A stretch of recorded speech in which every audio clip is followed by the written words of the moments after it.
Alrighty, our next speaker is Nathan Zorich with the Fish Field Unit, Portland District Army Corps, and he's going to talk about lamprey passage at the lamprey passage structures at Bonneville Dam.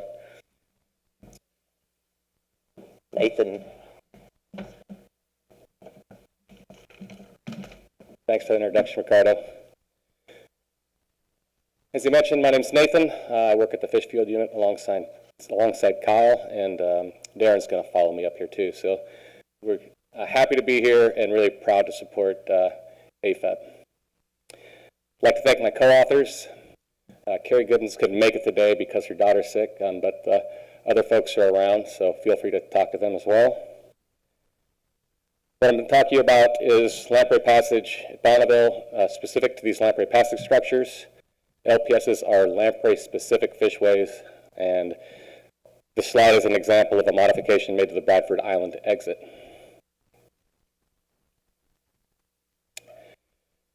Long history of LPSs at Bonneville, starting in 2004. It's outlined here. Really what they do initially was to find dead ends close to the forebay and move lamprey over 10, 15 feet of elevation to get them to the forebay on their way. Those locations have been successful in the past and have actually increased up to today where they're hugely successful moving a lot of fish. In 2009, we got even more ambitious and we installed the Cascade Islands LPS. That's a unique LPS because it actually starts in the tail race and moves fish all the way to the forebay. And so as you look at some of the results, you'll see that the numbers look a little different for that. I'm also going to provide an update about some modifications we made last year, which Matt Keefe already touched on, and then some mods at Radford Island and kind of how those are working out. So we're going to operate LPSs to increase passage routes. If you've already heard, lamprey have a real hard time getting over Bonneville Dam. We're going to enumerate that passage so we can see how we're doing. In this case, that is using mechanical counters and then validating those counts using video. And we're just going to look at use between sites and years. Again, here's how we kind of do that. That April to October time frame is based on previous passage history, window counts, and LPS usage. As we start these things up, there's also a little bit of maintenance that goes on, low water alarms, putting in cameras, making sure the counters are working. Once that gets going, and we always start that early, ideally, to have these things up and running, all the bugs will pop up and be fixed before the fish show up, and we've got the doors open before they get there. Regular inspections begin, and they're from 3 to 5 times a week, depending on the strength of the run. This enumeration piece is important because it lets us know how we're doing in years we don't have pit tag studies or we don't have RT studies. So this was a special year. You guys are getting the full meal deal. We collected video every other week, and that was for a couple of nights. We developed correction factors comparing the mechanical counts to what we saw in our video, and then apply those. So you'll see treated data today, and we just evaluate that. For people that aren't familiar with Bonneville, I know a lot of you are, but if you're not, this is a larger overview. You saw some specific pieces already, and what you see here is water flowing from the right to the left, Oregon Shore at the bottom of the screen, and Washington at the top. Powerhouses 1 and Spillway are part of the original construction. And Powerhouse 2 was added in 1982, roughly. Then, specific to this talk, we have an LPS at the Radford Island exit. Again, that's on the auxiliary water supply side, so it's very near the forebay.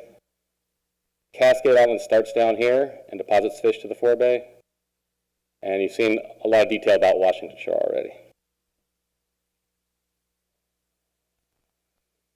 So quickly, some recent modifications. At Bonneville Dam and the Corps of Engineers throughout the Columbia and Snake Rivers, we are continuously working to improve lamprey passage. I really want to thank our tribal partners for continuing to push for lamprey studies, working on lamprey and lamprey passage. They're a driving force behind that and continue to be so. You'll note this sign has been at Washington Shore for a while about removal of fish being prohibited, including lamprey. Interestingly enough, that's really what we try to do. We try to remove lamprey from salmonid designed fishways and get them to the forebay. Those fishways don't work for lamprey. Their swimming styles are different, their body sizes are different. They've been around for 250 million years. There's no reason to expect them to act like salmonids, and they don't. So some of this you've seen already, Washington Shore. What's new here, 2 new ramps to get fish up and in, 3 rest boxes. We also have more pit detection, that's an upwelling box, and just upstream of that is a downward chute with a count paddle that drops it into the older LPS.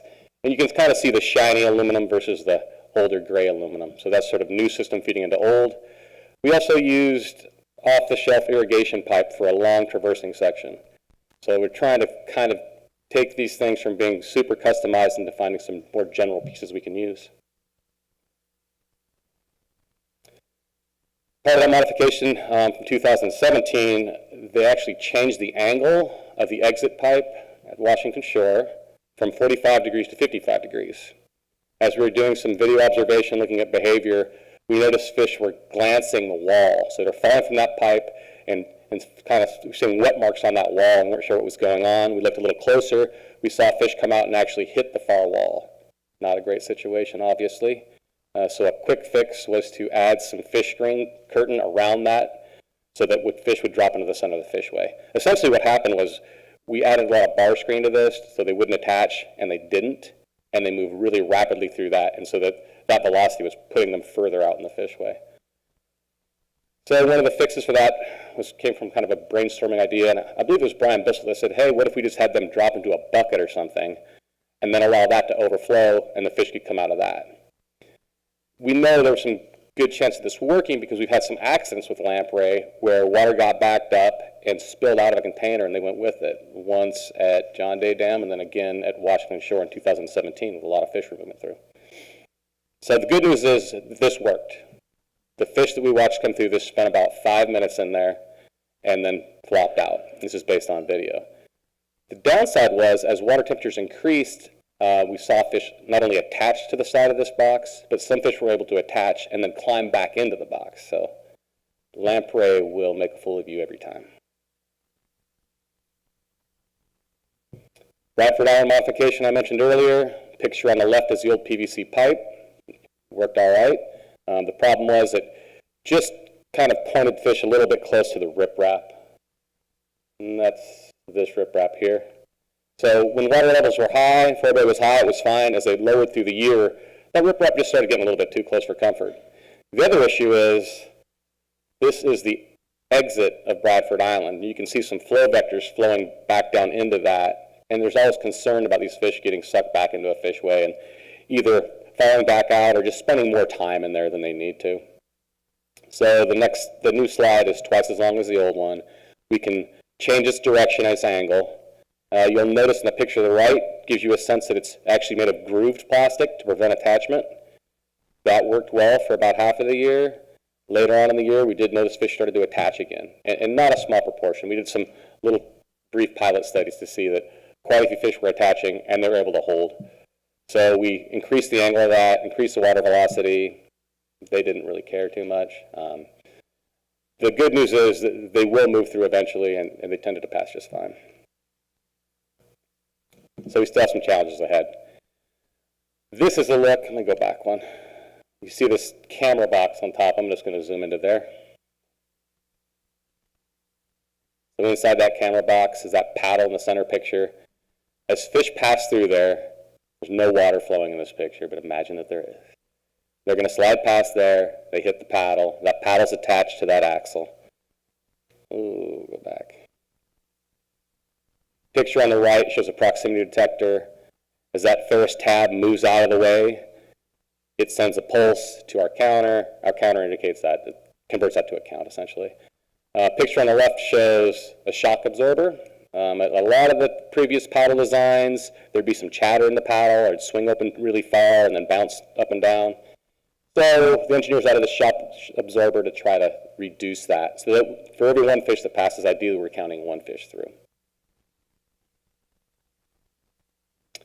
Another modification took place at Cascade Island. On the left, you can kind of see this PVC runout. So the fish are actually swimming upstream against the current going through there, and you can barely see is our exit pipe in the background. What they added here was essentially more detection, really. Full duplex pit detection. There's the old half duplex. On the upwelling box, water sensor was added.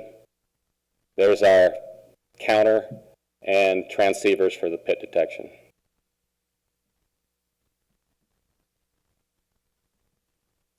So here's a nice quote I found from a book in our library in 1940. H.B. Holmes knew what he was talking about. Some of this is still true today. So while we often mention counts and talk about counts, really what we can hope for at best is an index. And at times, it truly is, and just kind of extrapolating the data. We do interpolation at points, so if we have really big gaps in the data, we have some information around that to make sense of. So just keep that in mind. So our results for 2018, about 60,000 lamprey passed via LPSs. Total passage at Bonneville, 132,000 fish. You'll notice I've got an asterisk on that. Kinsey Frick will be speaking later and might have to adjust that number based on what she saw.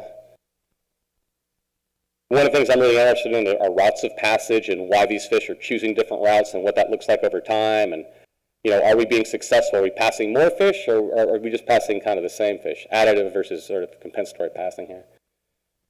The top row is by percent. The bottom row is by raw numbers.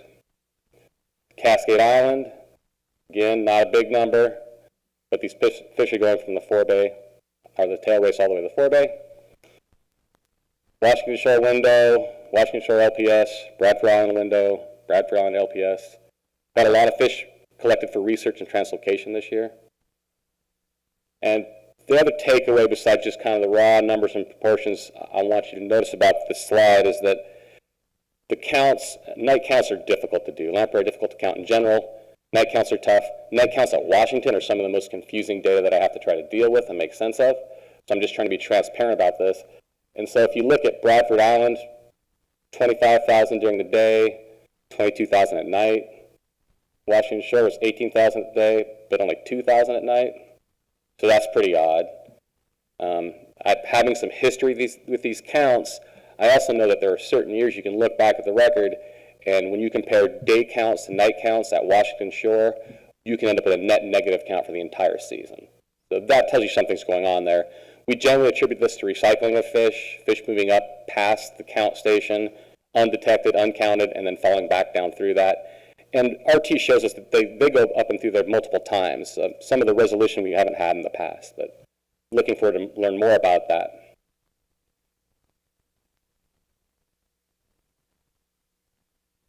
The big takeaway from this slide is that video validation continues to be important. We spend a lot of time and effort on this because we know the counters that we have are imperfect. So, location, what the mechanical counter told us, after we apply our video correction factor, what our estimate is, and that percent difference. The 33% increase here at Radford Island was really mostly due to early in the season, we were still adjusting the paddle, which really means adjusting that shock absorber I was showing you and spent too much time on. That lets us know kind of, you know, how we're doing through the season. So we do this video 10 times through the season, and it did improve at Radford Island through this season. Now drilling into these specific locations, the images on the right is of the Cascade Island entrance. It's been dewatered, and then its exit. We have daily counts of lamprey moving through that system. Again, they've been corrected. I'm going to change axis on you, so those moved. Went up to 2,000 now. Radford Island, and really what I want you to see is that our timing is similar to the window counts down here, and magnitude is similar as well. I guess magnitude isn't similar. You've got a lot more nighttime and daytime passage through here. When we look to Washington Shore, it's a little more complicated of a picture. In blue, I have the AWS counts, so that's actually fish exiting the system. I also wanted to include the UMTJ so you can kind of see proportionally how many fish are using that and how that timing looks as well. It's interesting, it's kind of one of my takeaways from Matt's talk is, well, fish aren't finding that LPS on the way upstream. At least some of them are finding it before they drop out of the system completely.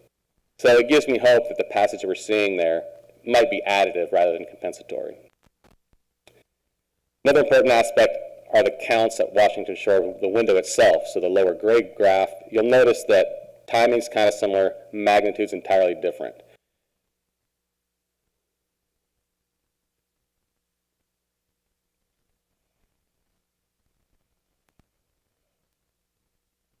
So again, I wanted to look at kind of proportional routes of passage. These are through several years, obviously. And what we see is that our blue line quickly gets bigger than our orange line. So that when Radford Island was initially put in, it was passing some fish. Over time, it's passed more fish. Washington Shore quickly started passing a lot of fish and continued to grow. Now, this is also influenced by the actual lamprey run, which is increasing over time. But I think the good news is that the performance of these LPSs continues to increase. There haven't been a lot of changes made at Radford Island, for example. So looking at LPS passage versus window passage, we see that change over time, and I generally have been really excited about this, but now I'm a little more cautious, and my caution comes from these notes down here. Negative night counts are low counts. So some of these years where we really see a lot of LPS passage, what we might be seeing, what I think is impacting that, is we're actually having a lot of negative night count at Washington Shore in particular, and sometimes at Radford Island. So it looks like window passage is lower than it actually is, thus we think LPS passage is proportionally higher. The whole point is we just got to be a little cautious with these numbers, and we've got to do a better job counting fish passing the dam.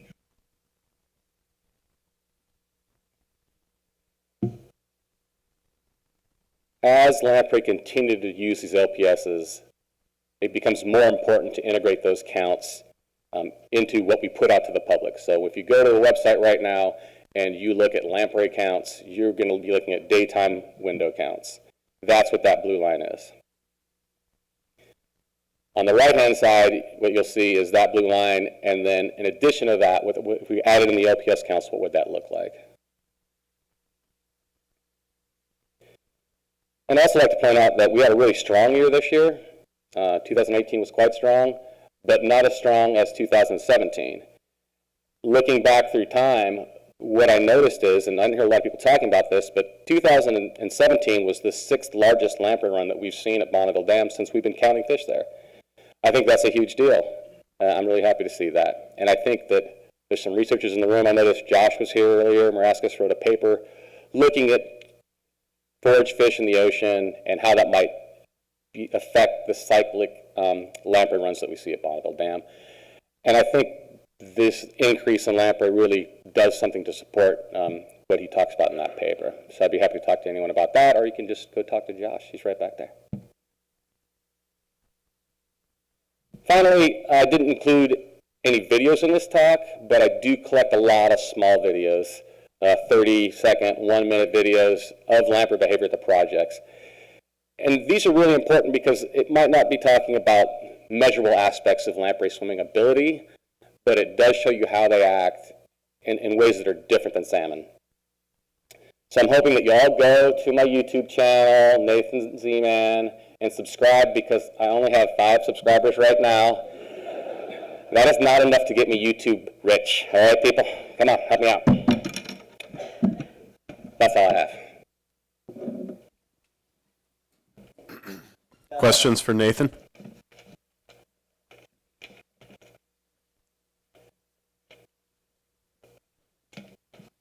Saved by my boss. Bob's a plant. Do I have to hold a button or something technical here? Hey, Nathan, thank you so much for your work on this and your staff. You know, as you said, counts are so important. I'm wondering, you know, because of the cost and time it takes to validate these counts, if you have thoughts on how we could improve these counting mechanisms, and if there's other ways we could go to make these counts more real-time available? Yeah, I think that the challenges we're looking at specifically the lamprey counting mechanisms and those mechanical paddles that we're using is that they are mechanical. Mechanical devices are prone to fail. So going forward, I'd like to look at optical sensors to see if we can use those to do a better job of counting fish as they move past. Plus, we won't be impacting the fish, right? We won't have a bunch of fish hitting this paddle. What I didn't talk about too much, I'll just go back a little bit. The paddles, they seem great, and I could tell you they worked fine, but of course, the closer I look, I get a little more suspect about them. Oh, where's it at?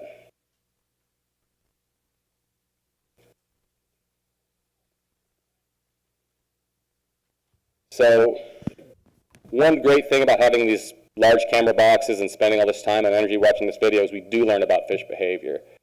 So here's the fight little bit that the upwelling box that the lamprey would normally be flowing out of. We expect them to come out of there, slide down the slide, hit the paddle, and go down. And what we see is a lot of fish do that. We also see a lot of fish will poke their head out of there, look around, and then back up and delay. I think that's because they're probably noticing the infrared light we're using inside that camera box, so something to look at. As well as some fish will come out of there going great guns, and they'll shoot over the top of the paddle and miss it completely. So that tells us, well, maybe our paddle's too far up, and if we're using an infrared or optic sensor, where do we place that to catch passage, right? So the other aspect of this that was really tricky, just from talking about these little videos that I take and stuff, later in the season, we saw fish come out of here and quickly spin around and attach to the only surface in there that's not grooved. So they're grabbing the smooth face of that, attaching, and they're holding on for a little while. We didn't see this extensively or very frequently, but it's just really tricky to count lamprey. So I think we'll continue to work on that. And specific to your question about trying to get things real time, the difficulty is we don't want to put out bad information and then withdraw it and put out corrections. So those are the challenges we're facing. Thank you. Hey, Nathan, great talk. I think I've asked you this before, but the Cascade Islands, LPS, with the relatively low passage numbers, do you have any thoughts on an explanation for that? Is it fish not finding the entrance, fish getting tired during the long transit through that LPS? Any ideas? Yeah, we think about this a lot because Cascade is an off-again, on-again LPS. There'll be a year like this year, 900 fish used it roughly. Last year, 3,000 fish used it. And overall passage wasn't 3 times as great. There's some people that floated theories out there. I think Kinsey might have been the first one to mention it to me, that she thinks that there could be some interaction with tailwater level. So as tailwater is higher and they have a less of a distance to climb to get to that first rest box, they might be more successful. It is, if you really look at that situation and you watch when water's moving past there, it's sort of surprising any fish find it at all. You know, it's not like it's a real major source of water. There's so many competing flow forces that it's kind of impressive. And the jury's really kind of still out on why some years it passes so many fish and other years it really doesn't pass very many. Ken's got one here. One more after that, Jake. Will the low velocity ladder entrance, night entrance for the lamprey, will that continue? Or was that just experimental for the season? Well, it's interesting that you mentioned that, Ken, because as I was watching those results, I was really excited about this. I said, oh, this it's going to help lamprey out. And then we saw, oh, well, maybe it didn't help an overall passage that much. Some fish, some places. And I started thinking about the LPSs and their locations in the ladder. And BI and Washington Shore are really far up the ladder. And they're difficult to get to. It takes a long time to get there. Cascade Island is low on the ladder. So if you increase fishway entrance, that's more fish that can find that ladder. Unfortunately, that really didn't pan out this year. Now, I'm working with counts, and I don't know how many fish had access to that specific ladder, but you'd think if we were going to see an influence of nighttime reductions in flow, we would have seen it at Cascade, and I don't think the numbers bear that out. Does that answer your question? Yeah, thank you.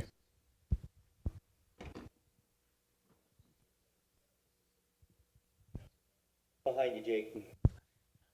So they weren't doing low flow at the Cascade entrance? Okay. Just a couple comments more than questions. Sue Camp with Reclamation, and I wanted to share a couple observations that you we have in common. First of all, you could probably write a weekly comic strip of the ways that Lamprey can fool your good intentions to help them out. We find that in all of our efforts as well. And second, I just wanted to say thank you for trying to compile that count information and get it out with so it's usable, but with all the caveats that we understand it, because that's really important to the rest of us in the basin that work on Lamprey. So thanks to you and your crew. No, thank you. All righty, Nathan, thank you. All right.